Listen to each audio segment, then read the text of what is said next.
اساسگزار صلح و وحدت ملی پیشوای ملت پرزیدنت جمهوری تاجیکستان محترم امامعلی رحمان از باغ انگور نو شاهانه خواجگی دهقانی باغ سامان دیدن نموده با رفت جمع‌آوری حاصل انگور که حالا با مرام ادامه دارد شناس شدند.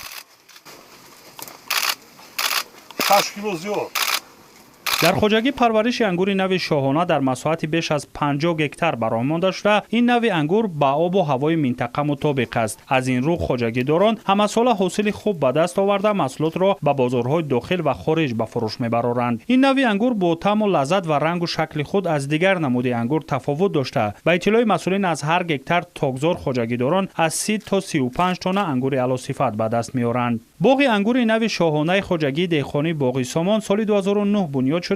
همه سال حاصل خوب به بار میآورد و این نوع انگور طلبگاران زیاد دارد. همین نوع شاهانه همین بهترین نوعهایی که برای صادرات و برای نگاه بینی سردخانه ها با همین بهترین سورت ها همین می باشد. 4 5 6 ماه هم سردخانه ده باید کردن نگاه بینی کردن می شود.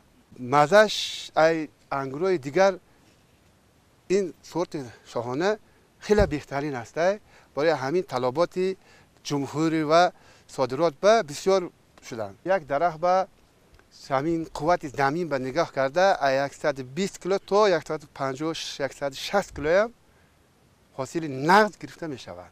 در مجموع سمت اساسی فعالیت خواجگی دهقانی باغ سامان انگور پروری بوده. مساحت باغ‌های انگور در خواجگی به 500 هکتار میرسد. ضمن بازدید اطلاع داده شد که حالا خواجگی بیش از 10 نوع انگور پرورش نموده در سمت تامین اهالی کشور با این نوع محصولات حصه نظر رس دارد. همچنین خواجگی داران 5 نوع انگور دیگر را از کشورهای مختلف وارد نمودند و عین زمان در مرحله تجربوی نگاهبین کرده میشوند. از جمله از شتات کالیفرنیای آمریکا نوع اواتار وارد گردیده است که انگور بدون بوده با آب و خاکی کشوری ما مطابق است.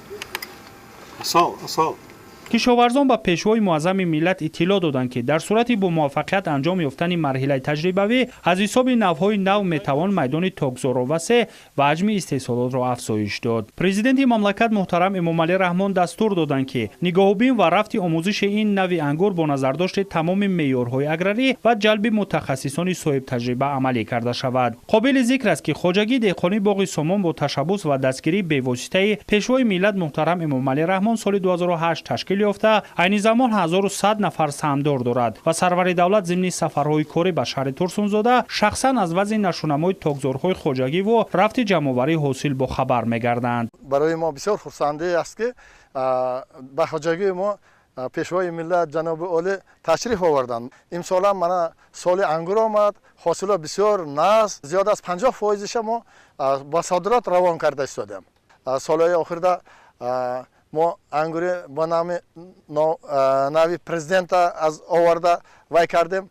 برای ما این بسیار مطابق آمد. با انگور نوی کاردینال من امسال با انگور نوی اواتار آورده واسه کرده استادم با طرز پیوند.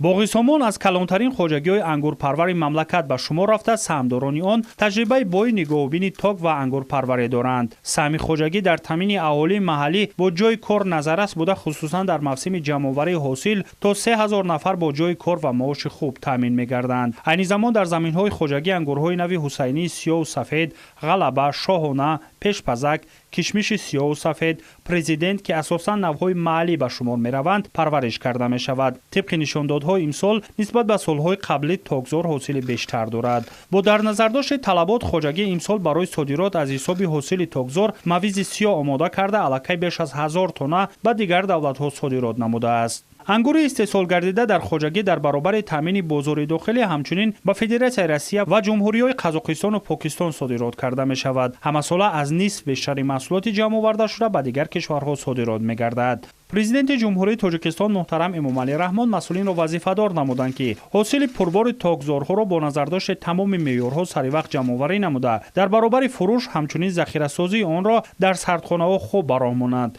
تا اهالی در فصل زمستان هم با این نوع محصولات تامین کرده شوند.